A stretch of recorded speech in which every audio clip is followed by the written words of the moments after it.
Santi Aldama's averaging about 14 points through 5 games in February, and he's a rising star for this Memphis Grizzlies team. You guys know I've been following Santi Aldama since about 2019, the day he was drafted. I said he was going to be a first round pick. He ended up being a first round pick, and I love this guy. And right now, through, obviously it's only 5 games, but he's averaging about 14 points, shooting 38.5% from three, 53.2% from the field on 9.5 attempts from the field, while 5 of those attempts are from three. Okay, he's grabbing 5.5 boards, dishing out a little under 2 assists a game, and about a block and a steal a game. And this is a guy, even he's started 18 games this season. He's averaged in those games that he has started, those 18 games, 11 points. All right, 30, almost 35% from 3 on 4 attempts a night, 47% from the field on about 9 attempts, and grabs about 6.5 boards. Dishes out again, a little under 2 assists a game, a block and a steal a game.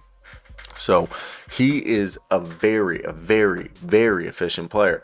And again, I don't like using stats as an argument because they're just stats. But this season, his per 36 is 16 points and about 8 rebounds, 2 assists, a block, and a steal a game. And he's shooting 48% from the field and 37% from three on the season. And again, 36 minutes, he would be putting up about 12 field goals a game, and 6 of those would be three. So 50% of his shots are 3-point shots, which is fantastic. Okay, he has an offensive rating of 124. Okay, do you know what average offensive rating is in the NBA? Okay, do you guys know? Listen to this. The average offensive rating in the NBA is, right now the best offensive rating is usually in the 120s. Like this season, right now, for their best offensive ratings of their careers, okay, if you had to find one, is the best offensive ratings. Rudy Gobert is 127, Clint Capella 126, Nikola Jokic 124. Right now, Santi Aldama on the season has the same offensive rating, 124, that Jokic has for his career. Again, that's just a stat. And again, his per 100 possessions, he would be a 20-point scorer who grabs 10 rebounds a night, dishes out 3 assists, 1.5 steals, 1.5 blocks. And that's, again, stats. Don't care for it. And he's the son of Santiago Aldama, who played professionally in Spain, representing the Spanish team in the 92 Olympics. And his uncle also played professional hoops. And for me, look, if I had to say so myself, this great size for a combo big man. He can play power forward or center. We know the future front court is going to be. Santi Aldama has this great, beautiful, okay, if I had to be Jaren Jackson Jr.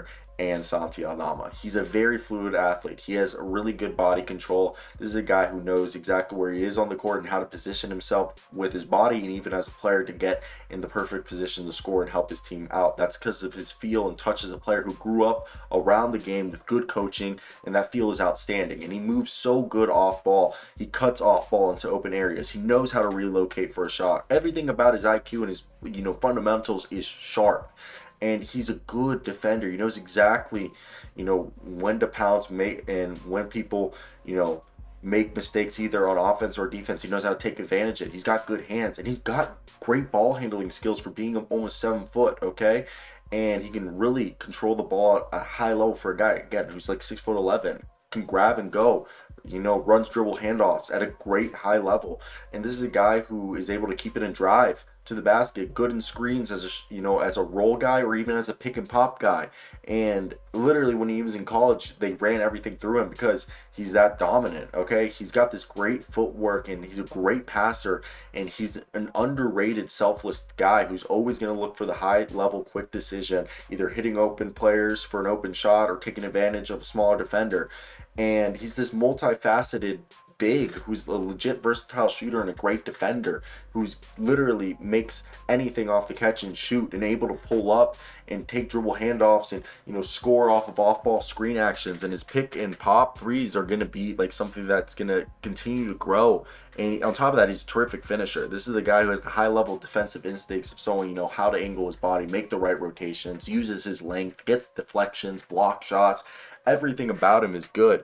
And if I'm going to be honest, like literally he was He can't, dude. Every time you've seen him at the lower level, whether it was in the Patriot League or in the G League, he utterly dominated. And now he's over here in the NBA, and he's literally a guy who is a gifted playmaking five who fits perfectly in the modern style due to his perimeter skill and decision making, and he processes the game at a high level. And with this NBA conditioning and training, he's a useful NBA player who, at the very least, is a high level rotational starting player. But I think he's an all star, all NBA player, in my opinion. He's going to be one of the best. Let me hear your thoughts.